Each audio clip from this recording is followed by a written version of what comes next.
Nggak sebanding banget. Mungkin itu juga yang dirasakan banget sama Ridho Roma ya. Yang saat ini juga masih harus menjalani proses hukum dan juga pengajuan rehabilitasinya belum juga dikabulkan nih. Aduh, sementara nih si pesinetron Dias Ardiawan ini mengaku pernah kecanduan narkoba sampai akhirnya tobat. Wah, tapi sempat tobat ya Pak ya? Iya, jadi ini ada salah satu pesinetron yang punya respon positif terhadap narkoba. Wah, ya udah oke juga. Jadi langsung tobat gitu? Langsung tobat, langsung hijaban. Cowok ya? Cowok Pak. Oh cowok, ya ampun. Kirain. Oh iya. Kirain maksudnya tobatnya langsung gitu. Ternyata cowok nggak boleh. Ya? Ekstrim ya, tobat. Cowok kan nggak boleh tapi Vi. Ekstrim banget Pak tobatnya Pak. Ya kita lihat ini dia sih gimana. Ini dia. Pakai jilbab nggak sih? Apa? Sisi kelam kehidupan aktor Ahmad Zoni mengundang simpati dan keprihatinan mendalam dari sesama pelakon industri hiburan. Salah satunya adalah pesinetron Dias Ardiawan yang pernah merasakan betapa sulitnya keluar dari pusaran narkoba.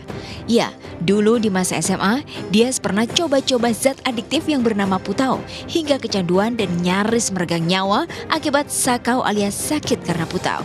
Dulu zaman-zamannya putau. Dan itu ngaco, dan jangan pernah lu pakai putau, serius. Satu, dia kayak ada durasinya gitu kan ya.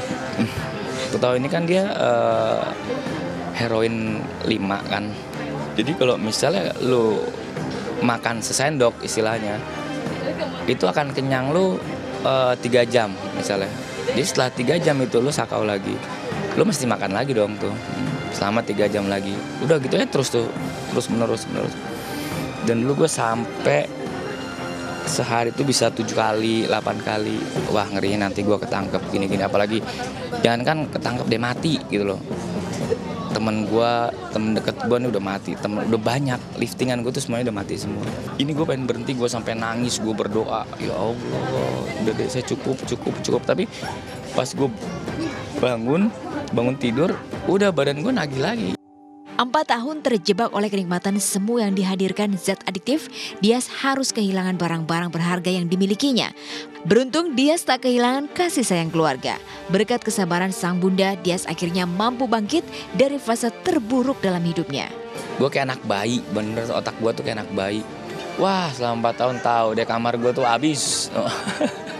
Lantai 3 kan gue di Ampera habis. TV gue bawa, gue jual. Ini gue bawa, gue jual. Tinggal AC 1, ini gue bobol nggak ya? Dan gue ya circle setan, gue udah nggak bisa keluar di circle itu. Yang tiap pagi gue mesti konsumsi. Kalau enggak, wah. Itu selama 4 tahun. Gue pribadi, gue udah mual gitu. Udah muak, aduh ini gue kapan sih berhenti gitu. Apa gue mati gitu, gue baru berhenti. Aduh ya Allah ya Robi ya Rasul, itu gue yang ya nyokap pun dia bilang enggak, kamu nggak salah mas, sampai bilang kamu nggak salah, yang salah mama, lalai dia bilang. Ya karena lingkungannya kayak gitu kan. Terus akhirnya perjuangan nyokap yang untuk nyembuhin gue setelah gue udah sembuh, dites darah tuh, tiap tes darah ngerinya kan SAV kan. Akhirnya alhamdulillah enggak. Kini kisah kelam itu bak mutiara iman bagi Dias. Andai tak pernah nyaris meninggal akibat narkoba, belum tentu Dias cepat memahami betapa berharganya waktu dan kehidupan yang diberikan oleh Sang Halik. Alhamdulillahnya gue udah lepas dari itu semenjak 5 tahun yang lalu, dan gue hampir mau mati berapa kali.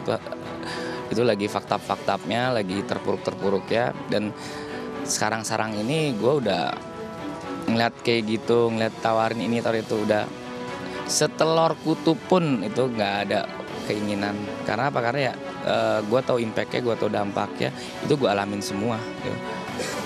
Dan nggak menguntungkan. Jika Dias relatif berhasil melawan narkoba, Ahmad Zoni dan Ridho Roma masih berjuang menghilangkan rasa ketergantungan mereka terhadap barang haram itu.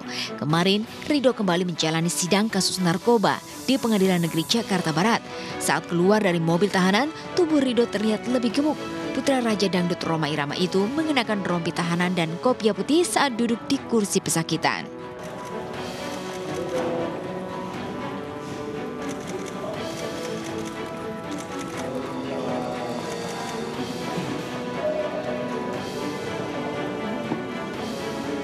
Dengan adanya perbedaan jumlah barang bukti yang ditulis dalam jumlah yang ditemukan pada saat terdakwa, yaitu sabu-sabu seberat 0,2 gram. Di kursi pengunjung sidang nampak Rhoma Irama bersama Debbie dan Vicky Irama, kedua anaknya. Rhoma keberatan dengan jaksa penuntut umum yang ingin mempidanakan Ridho karena memposisikan putranya sebagai korban yang harus direhabilitasi. Di bawah 1 gram adalah itu korban, harus direhabilitasi, bukan harus dipidana.